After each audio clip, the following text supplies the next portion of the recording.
Welcome into a live edition of the KC Laboratory presented by Emprise Bank, member FDIC, our amazing, wonderful partners in Possible here at KC Sports Network. They are the banking solution for the KCSN Draft Guide, and they have just been a great partner to work with since the founding of KC Sports Network. I'm here with a fellow founding member of KC Sports Network, my dear pal Matthew Lane. Maddie, hi, how are we?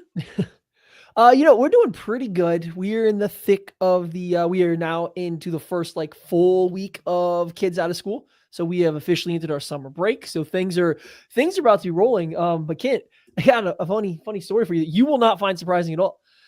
I today got fired from being the contact for the kids' dentist because they had an appointment this morning that they called me to remind me of last week. And I don't remember getting this phone call whatsoever at all. And I don't have it in my call log, but I have a message from them. It's weird, very confusing. But they called Rachel today, my wife, and said, "We are going to add you to the contact for the kids instead of your husband, because we tried contacting him and he did not answer." A company trying to make money and have business in this economy, and you're like, they're like, you know what? We don't want to deal with that guy anymore. We're good.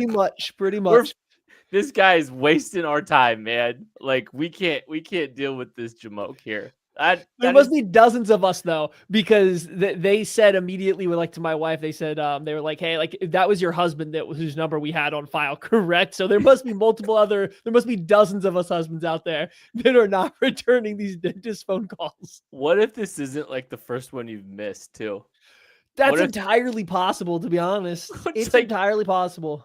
Your oldest has needed a crown replaced for a year. Well, it's just it's been a 6-month appointment. It's been on the books for a long time. It's just I think what happens all of a sudden in the past 3-ish months, I've been getting hammered with spam calls and text messages on my cell phone. So I don't know. So I feel like that played a role, but this is also just me fishing for excuses for me not wanting to answer my phone of an unknown number and then being I'll check the voicemail later and then just not. I don't have all of my doctors and stuff saved into my phone, but if I see a phone number, I have a decent idea of who it is.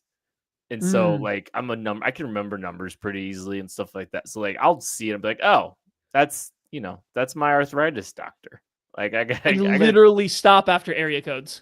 I just want to know where the phone call's coming from, and then that determines if I'm in the mood to answer it or not. If you stop after phone calls, the chances of you picking up a spam are so high because the spammers are getting so good at just putting your zip code in front of Yeah, I still have a Missouri zip code, so I still have an 816 number. So I don't actually get any phone calls from Missouri unless it's spam or somebody already saved in my phone. So if it's 816, I'm not answering whatsoever.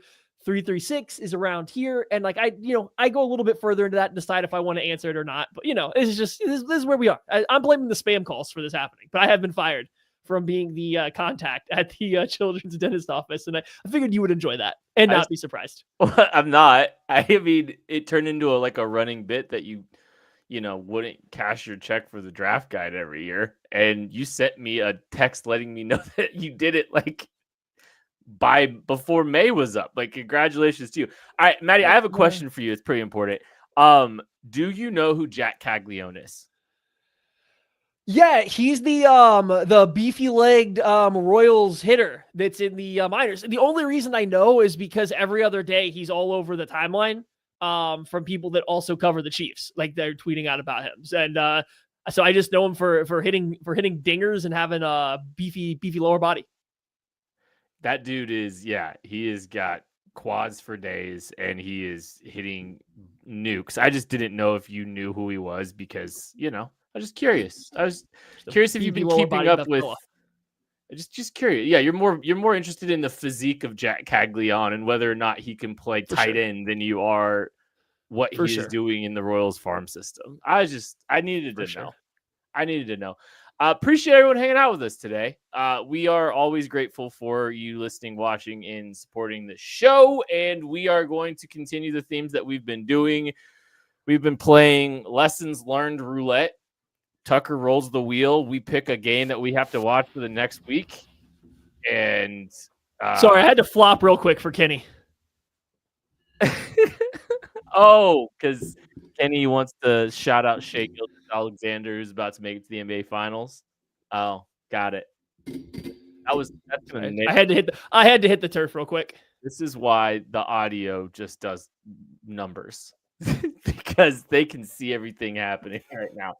But anyway, so yeah, we've been doing this. We randomly rolled week 7 against the San Francisco 49ers. That was immediately after the Chiefs bye week. So the Chiefs playing the Niners first game out of a bye. Week 7. Ooh, before we do this, can I get into something else football related that's like kind of its own thing? Okay. The know why you asked. The Pro Football Focus 25 players under 25 came out this week, I think it was.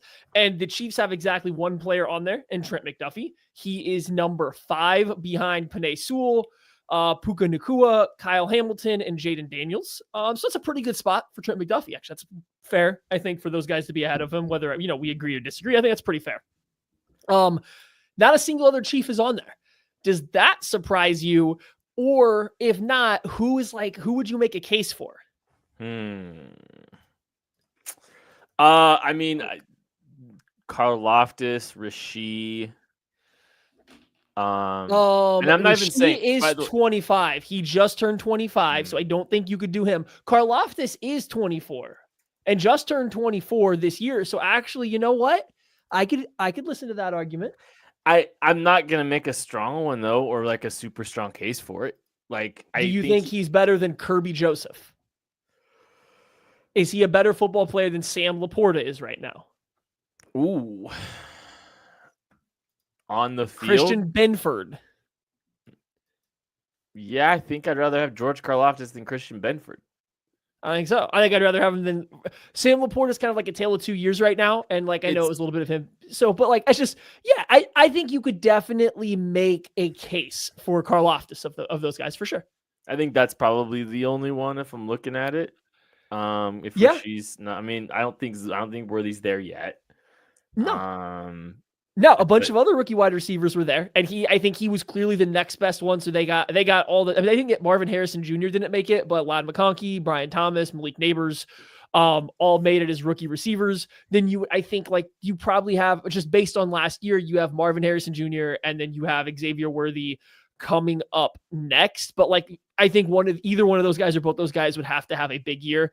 Nick Bolton also just turned 25. Whether you would put him on there or not, I think that was worth noting. Creed Humphrey is about to turn 26, I think. So the Chiefs don't have a lot of guys actually like open for this spot, but I didn't even think about Karlaftis when I initially checked. So that's a pretty good one. I think he probably deserves a spot over, and there's no offense to him, but Sam Laporta over Kirby Joseph, over Christian Benford. Like I think Karlaftis would probably garner more league-wide appeal than those guys. Probably sneaks into the end of that 25 if someone else is stacking them. Speaking of PFF, did you see their top 10 linebackers? I have not.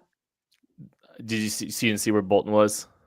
No. Neither did I, because he wasn't in their top 10. Jeez. I don't know, man. You just had to like set them up like that, huh? Well, I don't know. There's a lot of love and respect for some people there at PFF, but also just some fundamental disagreement on some things there. I think Karlaftis might be might sneak into the back end of that 25. I'd be curious where he stacks there. We had Bobby Wagner as linebacker 4. Okay, he's been toast for a while now, so I don't know, man. I don't know. Bobby Wagner did not play in week 7 in the Chiefs-Niners game, though. Patrick Mahomes and Brock Purdy did, and they combined for 5 interceptions, and the Chiefs won the game 28-18, first game out of the bye for the Chiefs in the 2024 season. And you kind of teased it a little bit. I don't know how much you've looked at the stats. Do you know who led the Chiefs in receiving? For this game? Yeah. Noah Gray. Yeah. Like by a lot. Yeah, well, because I watched the game and I saw them complete nothing to anybody else. And then Noah Gray in the first half had like 2 chunk plays. I'm like, well, that's enough to lead the team regardless. It was. I also saw multiple plays where Sky Moore and McCole Hardman were the only 2 wide receivers on the field. And like, what are we doing? Yeah. When we kind of tease like the lessons learned with this one, and you know, pretty fitting that it was the Niners because there was a lot of gold, but it was fool's gold in this game, right? Because you felt good about a double-digit win. You feel, hey, undefeated, blah, blah, blah. I listened back and we just sitting there talking. It was actually the same script that we talked about with all the other games that we've kind of, if you listen back to most post-game shows, it's just, hey, the Chiefs find a way to win. This team just takes care of business. They're a winning machine, blah, blah, blah, blah, blah. Ignore some of the optics, ignore some of these things. By the way, the Niners weren't even that good this last season. We didn't really realize that at this point in the year. I know some things got worse for them, but I don't know. I don't know if there's a big sweeping takeaway for me in this game because I don't know. I don't know. I don't know what to take away from it.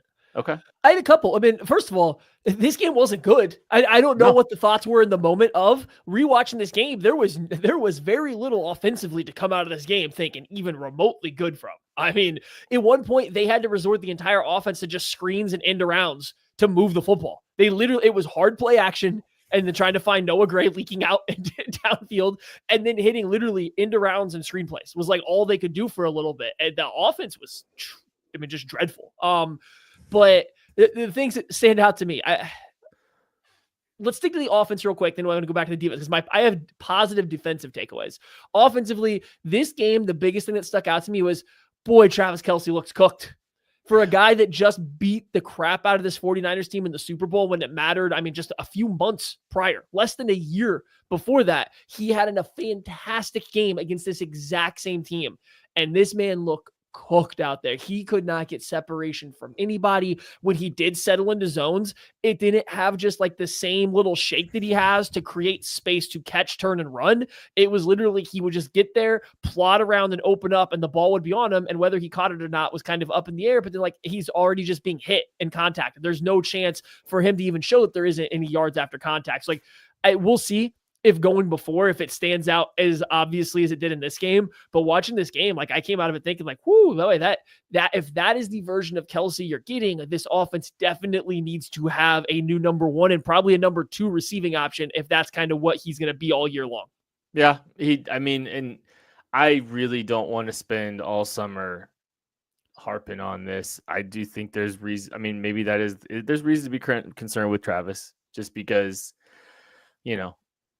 Father Time is undefeated, and I think getting a look back and rewatching this, you do kind of just realize where they're at. And it's kind of funny because we see him, be as good as he once was against the Houston Texans in that playoff game, but man, it brings pause to wonder what we're going to get in 2025 out of Travis Kelce. And I genuinely, for everyone's sake, I hope he goes out and balls out, and I hope it's an incredible swan song. But I think there is reason to cast plenty of doubt, and I think it's popped up multiple times in our conversations in this show about rewatching the 2024 season too. Yeah, and I just think this one was because I didn't go back and watch the Super Bowl before, but I have watched the Chiefs 49ers Super Bowl, recently enough to remember that Travis Kelce at no point in time in that and during that whole playoff run did he look wooked. It just looked like a guy that would have been struggling with an injury all year long, and then once he got healthy and had gotten rested up a little bit, he was able to turn it on. And it's just there's a night and day difference from that Super Bowl in February, I guess, that year to this game that was being played in October, probably is when Week 7 would have happened. So it's just big difference. So that was my negative side of it. Positive, let's go to the defensive side. I thought early in the game, especially George Karlaftis's effort and just energy was huge, right? He's still not winning a lot of one-on-ones on true pass sets and stuff like that. That's not his game, but he had a couple plays where he's scraping down the line on the backside of runs where maybe he's not the first guy to get contact, but he's the second guy that stops it from being any extra yards. And a couple of these were on short yardage runs where he comes from the backside and makes sure they get stopped short.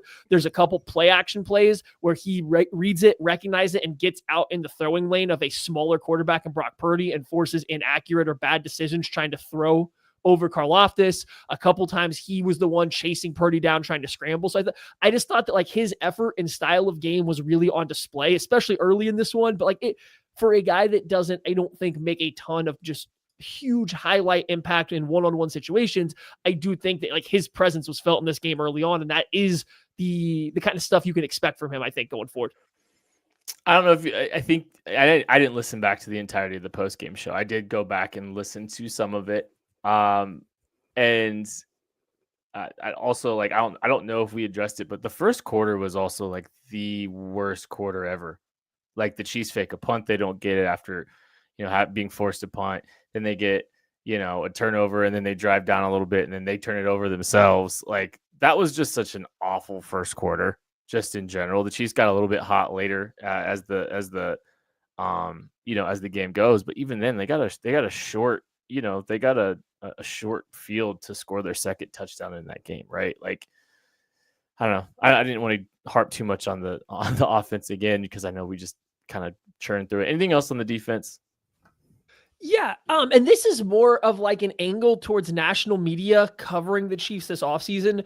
We're getting to the point where all the national media people are starting to do like a podcast in particular. And it's not any specific person. It's just been the general tone is they're doing these like, season previews or off-season checkups. And one of the questions that keeps coming up for the Chiefs is people are a little concerned about their defense. But then what keeps popping up to me that's funny is people keep mentioning cornerback as a big issue. And it's like, oh, maybe Noel Williams steps up, but he's a third rounder. What can you expect as a rookie? And maybe this or maybe that. And I'm thinking like in my head, like, why do I keep hearing Joshua Williams' name and Najee Johnson's name? And then I'm also hearing we're talking about Christian Fulton, who they did sign, and then we're talking about Noel Williams, rookie. No one's mentioning Jalen Watson and the fact that he was clearly their corner 2 last year until he got injured. Then he came back and he didn't have the best Super Bowl coming back from his injury, but he was playing phenomenal football up until that point. And this game was just another example of that. Watson, I thought, was once again very good on the outside in this kind of Chiefs scheme. And he only saw Brandon Ayuk sell very few times on the outside, it's in the early in the game before Ayuk gets hurt. But I don't know. It's just, I'm trying to push back against the national media narrative that, oh boy, the Chiefs are screwed again and Trent McDuffie has to play outside, because I think Watson gets one of the outside corner spots. Am I crazy for thinking this? Like, this is more than just this game. It's just in general, like this game was just a good example of it. I don't know.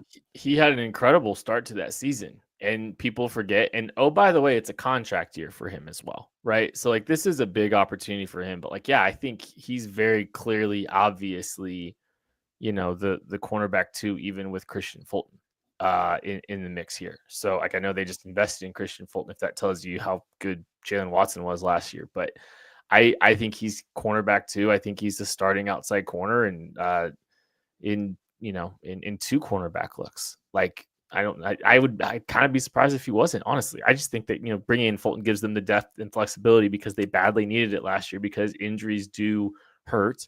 Noel Williams can provide some immediate help in year 1, but he's more of a, like, let's have some depth heading into next season and some leverage against some of these guys that we're trying to potentially re-sign in Kansas City too. So no, I think Jalen Watson is very obviously a starter for this team.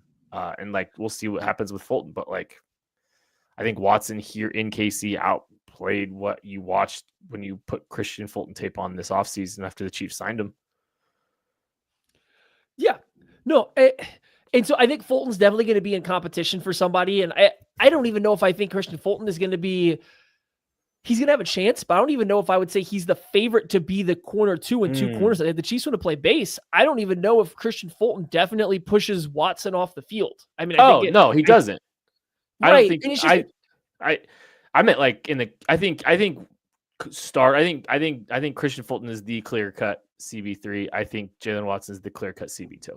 Yeah, and that's where I am. And like, I know not, again, this isn't like throwing shade. I know a lot of national media people aren't like fully in tune with everything that happened with the Chiefs last year, but I remember Jalen Watson's name catching on in the national media when he was playing really good. So it's been kind of funny to me these past week and a half to hear people keep questioning the Chiefs corners and talking about, can they get play out of a rookie, or can Joshua Williams get more consistent? Like, I mean, maybe, but they don't need those things. All they need is either Christian Fulton to be a little bit healthier than he has been, and that's already an improvement, or just Jalen Watson to stay healthy. And they're probably looking a little bit better because they're not playing two bad corners along with Trent McDuffie. So I don't know. I thought it was a good Watson game. And then it gave me a chance to stand up on this little bit of a soapbox and say like, hey, like, let's not forget if you're somebody else like me that is listening to just podcasts in the offseason, you keep hearing people talk about that. Like, this is not buy in right now. Jalen Watson, I think, is still a very good corner for this team. And I would be very shocked if he is not like their number one outside corner, assuming that Trent McDuffie goes back inside.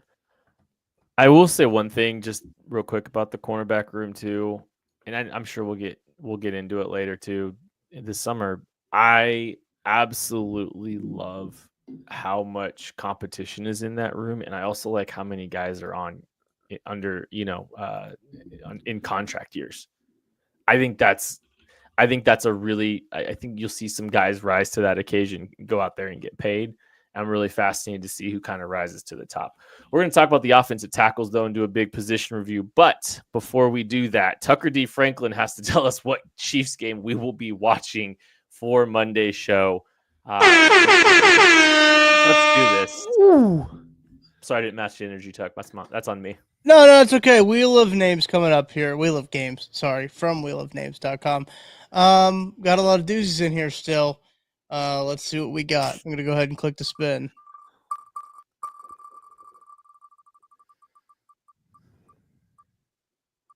Oh, good.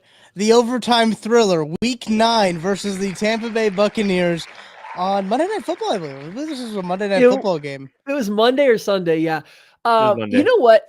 You know what I realized watching this wheel? You know what I've realized? There's no like bad game to get because they all stink. There's not really a fun game to get looking at this wheel. Maybe the Bills playoff game. Maybe that game will be the good one to get. But besides that, I don't really think there's a lot that we're rooting for because I think every single one that we get is going to get the same reaction. It is so funny to see what our perception of last season is, a 15-1 season. I know 15-2, but it's a 15-1 season, and we're sitting here talking about like, I don't really feel like watching that game again. I think it speaks to last season and how interesting it was and weird, and we're just like, hey, yeah, great. What did we learn? Chiefs win a close game. Moving on. We're gonna take a break. We're gonna talk about the offensive tackles right after this. Looking for tickets for your next event? Tickets for Less is your #1 source. Save big on every purchase when you use promo code KCSN at ticketsforless.com. Success in real estate takes more than vision. It takes the right financial partner. When someone takes something rundown and turns it into something great, that's called a comeback story, like Brain Group. They take distressed properties here in KC, completely rework them, and then turn them into valuable real estate. But that kind of work needs the right bank behind it. Enter Emprise Bank. They're not about cookie-cutter loans. They saw Brain Group's vision, backed them, and now they're making big moves in Kansas City real estate. Talk about your partner in possible. Emprise doesn't do one-size-fits-all financing. They invest in potential and back growth. Visit emprisebank.com/KC to learn more. Emprise Bank, member FDIC, equal housing lender. Folks, it's playoff time, and if you're still just watching games, then you're missing out. With Pick 6 from DraftKings, you can turn your hoops knowledge into real cash. Just make your picks, track your score, and if you hit all 6, you're looking at bigger payouts than Prize Picks Flex Plays. Nobody's dropping better payouts than Pick 6. Hit 6 picks, and that's 25 times your cash. And if you beat your competition, you could be looking at a 500 times bag in your pocket. And right now, new customers can get $50 in bonus picks with just a $5 entry. Here's what you got to do. The playoffs are on, so why not take a shot at making a little money while you're watching? Download the DraftKings Pick 6 app right now and use code KCSN. That's code KCSN to play $5 and get $50 in bonus picks.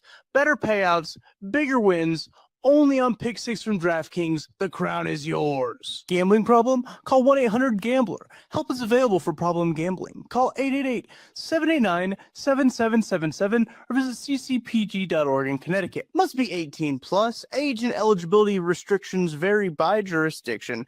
Pick 6 not available everywhere, including New York and Ontario. Void where prohibited. 1 per new customer. Bonus awarded as non-withdrawable Pick 6 bonus picks that expire in 14 days. Limited time offer. Terms at pick6.draftkings.com/promos. Tucker, I need to know something. What brand are your socks? What brand are my socks? Yes. Nike Dry Fit. Okay. I only wear Nike white Dry Fit calf socks. That's the only socks I wear. Oh, were those brown things dangling on your feet not socks? Were those like shoes? Oh, those were slippers, big dog. Oh my gosh. Oh yeah. What is happening? I don't know. I was just curious. Watch the video if you haven't yet. It's still hilarious, and I see something new every single time. It's great. I rarely do you hear someone telling you to go watch an ad read, but go watch the ad read on YouTube. Anyways, time to talk about the offensive tackle position. I am quite excited about this. We will be breaking down the group and analyzing it on the position rank scale, the KC gas station scale. Maddie Lane, why don't you explain the gas station scale very quickly, as we always do? You can see it down at the bottom very fast. Go. Yeah, Quick Trip is tier 1. It's best in the business. Flying J, tier 2. It's very good, but you could do a little bit better. But you're happy with it, generally speaking. Number 3 is 7-Eleven. You can get by in a pinch, but you're really hoping for better. And number 4 is Shell, and I mean, you just know that's bad. That sounds about right. And so we are looking at the offensive tackle position. Where are you stacking it on the Maddie Lane and Maddie Lane alone gas station scale? Yeah, the KCSN gas station scale is pretty good for, I think, offensive tackle here. So I think individually, we kind of got to start like slapping these guys into certain spots, because you're dealing with the position that has a position group that has multiple players that start, and then you kind of got backups that should theoretically only be backups, but they still matter, as we've seen for the Chiefs over the years. So Jawan Taylor, immediately, I kind of go back and forth on where he sits. I'm going to end up as a low flying J for Jawan Taylor at right tackle here. They see this thing. He's better than he's better than just like a middling offensive tackle starter. Like, he's better than middling, but he's still in the middle of the pack, if that makes sense. He's not dead average. He's a little bit above it. So anyway, I'm giving him a low end flying J. The problem is Jalen Moore is such a big unknown to me, and I really do question how he fits with this team, that I have a hard time moving him out of as a starter, out of the shell category. As a backup, he's definitely a lot better, but I have a hard time getting him out of the shell category. Wanye Morris, we've seen him twice now at left tackle, and both times he has essentially had to be benched because he keeps shooting his outside hand right down the middle. He did it again to Nick Bosa in the 49ers game that we just watched, and gave up a sack immediately because of it. So he's going in the shell category again as a starter. But if you transition him to a backup, I don't know, maybe you're getting a 7-Eleven, because he is capable of being run out there in a pinch. And then Josh Simmons is the big question mark. I love the talent. We just don't know what to rank him. So overall, I'm going to give them a low end, a middling 7-Eleven. This is your average run of the mill 7-Eleven, I think. I think this is a brand new 7-Eleven. Ooh. Brand new. No one's even used the Slurpee machine yet. I'm a little higher on Jalen Moore than you are. I think the floor is a lot higher. I don't think he's a shell. I think he's a 7-Eleven, low end 7-Eleven. I think he's a low end 7-Eleven starting tackle. I think we've seen shell. We've seen them get shelled significantly over the last 12 months. I think Jalen Moore is a step up from that. So I'm going to put him in that 7-Eleven category. And I think it's a high end 7-Eleven. I don't feel super comfortable giving it a flying J. Actually, I'm a little bit lower on Jawan Taylor, I think, than you are, just from a continuity perspective on this offensive line. I think being a one trick pony with his pass sets and being a little bit inconsistent passing stuff off, if you're looking at his contribution to the totality of the offensive line, I don't know if I wouldn't just put him in the 7-Eleven category as a high end. So I'm going to stick with a high end 7-Eleven. I think there's There's something to be desired there. The good news for the Chiefs is that the something that is to be desired is a potential franchise left tackle that was drafted in the first round that had the tape to be a top 15 pick. So there is there's some upside there that I think is at least worth paying attention to. I am fascinated by this next question though. Who do you think is the best player at the position for the Chiefs at the tackle spots? Because I think there's an obvious answer, but there's also like a caveat answer too. Well, I mean, okay, the obvious thing is Jawan Taylor. I mean, he's by far away their best offensive tackle right now. I don't think it's close. Like going back to what you were saying, said you might be a little bit lower on him, and it's just I can understand why the penalties get frustrating, why his inability to mix up his pass sets is frustrating, and there's definitely a lot of frustrating parts about his game. But again, if you look around the league, I don't know if you're going to find 15 right tackles that are definitely better than him. And so that's where I kind of think that I have to lean towards him, giving him a little bit higher of a grade than just the rest of the guys. Whereas if you have him as a 7-11 and then you're giving the whole unit a 7-11, that doesn't mesh with me because I think that he is by far and away the best player of that group. And the hope is Josh Simmons can become that sooner rather than later. Or better. It's just coming off an injury as a rookie, not having seen it. I don't feel comfortable making that correlation at all. So yeah, I think Jawan Taylor's by far and away their best player. And typically against the better competition, he's actually showed up in big games. He showed up well. He's done a really good job in big games going back to, the Super Bowl against the 49ers again. He was not really given a lot of help. All the help was going to the left and he was holding his own. And I think they've done that a lot in big matchups once he's in rhythm. So I feel pretty good about that. Even with the frustrations I spoke about with Jawan, I do think he is the best player at the position. I think the upside of Josh Simmons has the ability to be a very good starter, flying J-level tackle in the National Football League.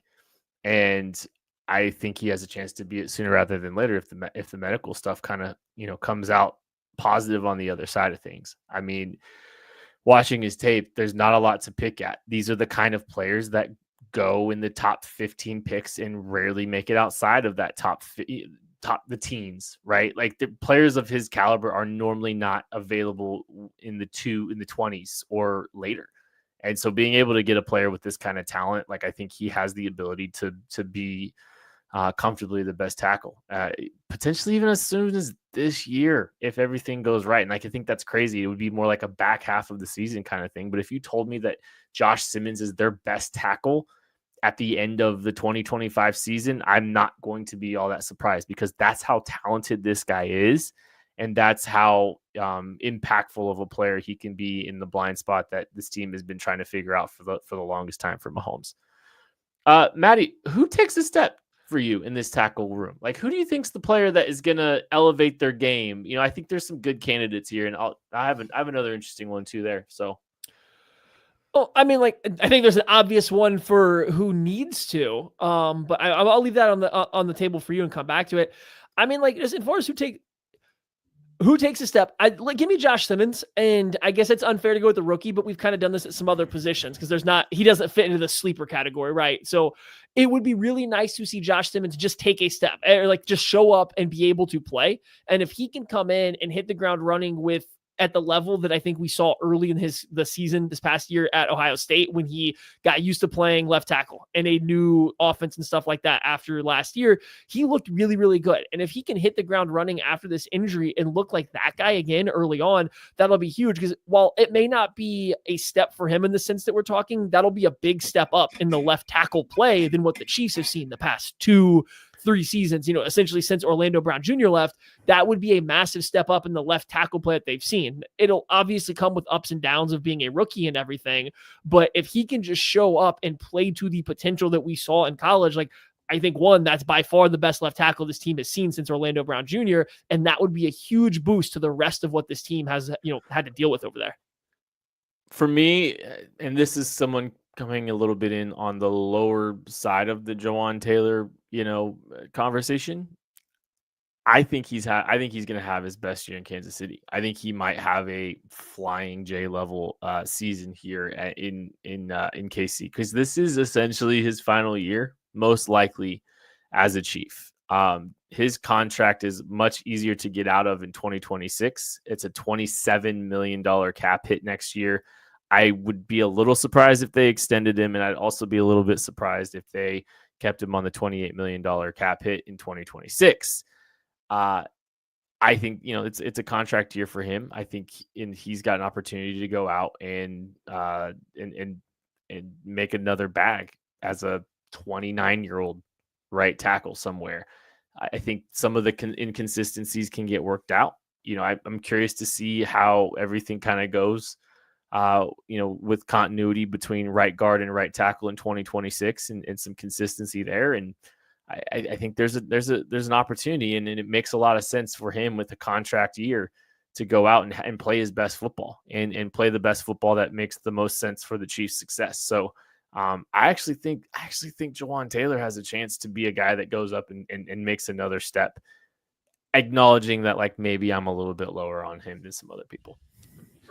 I did not anticipate somebody going that direction. I guess where's left to go? Like, right, we're ending a second contract. How offensive tackles, offensive linemen we've seen some guys peak at the end of their 20s and into their 30s at that position. So there's definitely a chance still, but man, at the end, to have a big step forward and kind of improve your play coming at the end of a second contract isn't the most common thing. So it would be good for the Chiefs for sure. I thought, and we kind of got to talk to them. I think we got to talk about Jalen Moore a little bit here. Sure. We haven't given him a long runway. A guy that just, by the letter of the law, has to take a step forward. Jalen Moore going from being a spot starter when Trent Williams gets hurt to being a full-time starter, if that's what the Chiefs need him to be, would obviously be a step forward. And that's going to probably be extremely pivotal to not just the Chiefs' success, but their comfort level in bringing Josh Simmons along slowly, right? Like if Jalen Moore can come out and say, no, I'm not just a high-end swing tackle or a capable swing tackle, but I'm a starting level left tackle. I'm one of the 20 best left tackles in the NFL. That's huge for the Chiefs because then they can bring a rookie along slower and not have to play musical chairs at the left tackle spot. I have my doubts based on what we've seen of him playing with the 49ers. Like I really don't think that he was put in the same positions in San Francisco that he's going to be put in Kansas City a lot. And when he did, those were his worst reps. But if he can improve there with more reps and in a new system, that'll be probably the biggest jump the Chiefs could make from, last year again at left tackle play to this year was just having a guy that is a competent starting left tackle. And I think that seems to me to be a little bit more, I don't want to say realistic, but like a little bit more logical of a step forward than Jawan Taylor all of a sudden having a better year, if that makes sense. Maddie, I did want to just jump in here real quick because I did see this comment from Ian saying that the Thunder are beating the Timberwolves 57-27, and that's just not true. That's not true. It's probably more than that now. They're up 61-30. Shai Gilgeous-Alexander has 18 points. No, so it's less. He has 18 points. He's made three of three free throws. He has more points than Anthony Edwards and Julius Randle combined. I don't understand why we're doing some kind of weird bandwagon fan thing from you on here. Like, let's just move on. We all know I sit here and support the Wolves. I'll take my lumps. That's fine. But we don't got to do the bandwagon fan thing here. The bandwagon thing here from the guy that changes his team every season, and I've been a Thunder fan for over a decade. That's a lie. That's a fact. That's a bona fide fact. 62-32. Whoever just said 59-30. Give me a sleeper, a UDFA at the tackle position that you're excited to watch.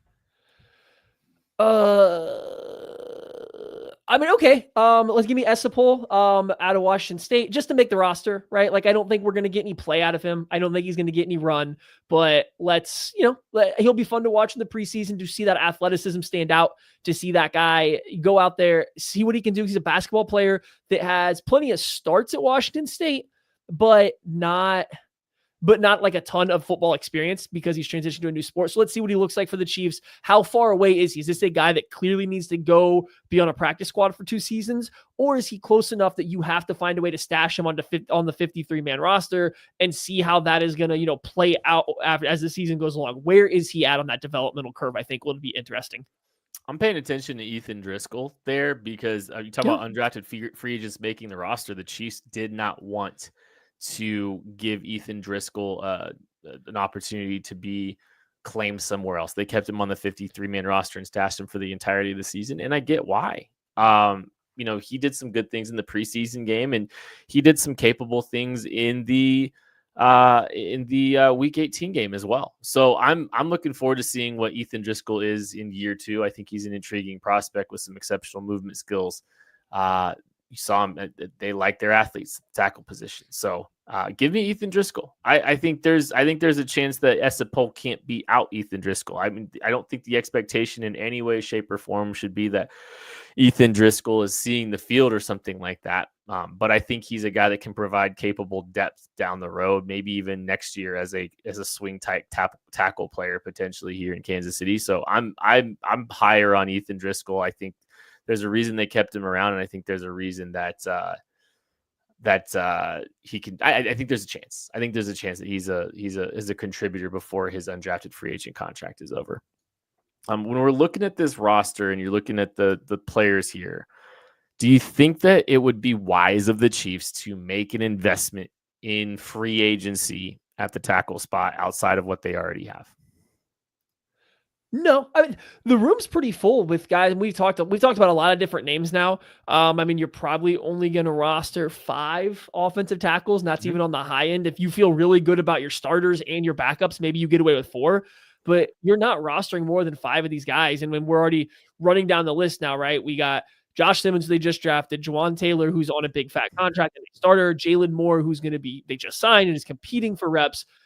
Wanya Morris, who has shown that you have a little bit of versatility to play right and left and has started games for you. It's like there's 4 locks right there. And Driscoll stayed on the roster all year last season. They did get 2 guys as undrafted free agents in Dalton Cooper and then Essa Pulse. Like, I don't know. It doesn't feel like there's a lot of space necessarily for them. They got Chu Godric, I think, still lurking around in the international program too. Like, they don't really have any space to add another body. And I'm not sure at this point what the other body would be. You have 2 veterans that are vying for starting spots in Moore and Juwan Taylor. So you're not even looking necessarily for a veteran presence for the room like you might have been with Donovan Smith a few years ago. So yeah, I think they're pretty full in terms of the offensive tackle position goes right now. I have a hard time finding a way to make another tackle make sense on this roster. I mean, I think they've got enough like depth, veterans, swing guys. I think they're fine. So this is one of the positions I don't think that they would add or should add. And you don't want to create log jams at spots, especially when you're trying to sort left tackle out between 2 players. I don't think it makes sense. I do have a question here before we get out of here. Who plays more games at left tackle for the Kansas City Chiefs? Is it Josh Simmons or is it Jalen Moore? Josh Simmons. I think I said on record now that I think Jalen Moore is going to start the season at left tackle. And I don't think he's necessarily going to be terrible that he gets just straight up like benched quickly. But I do think after about a quarter way through the season, he's maybe not being as good as you need to be to hold off a 1st round draft pick, especially if Josh Simmons is healthy, which all indication we have right now is healthy. I think Moore gets the first crack. I think he'll be below fine, but nearly serviceable. And that gives him a good month, maybe a month and a half. But I don't think his level of play is going to hold off a very promising, very talented 1st round draft pick in Josh Simmons if he's healthy. And I think Josh Simmons gets a crack at that point and then holds on for the rest of the year.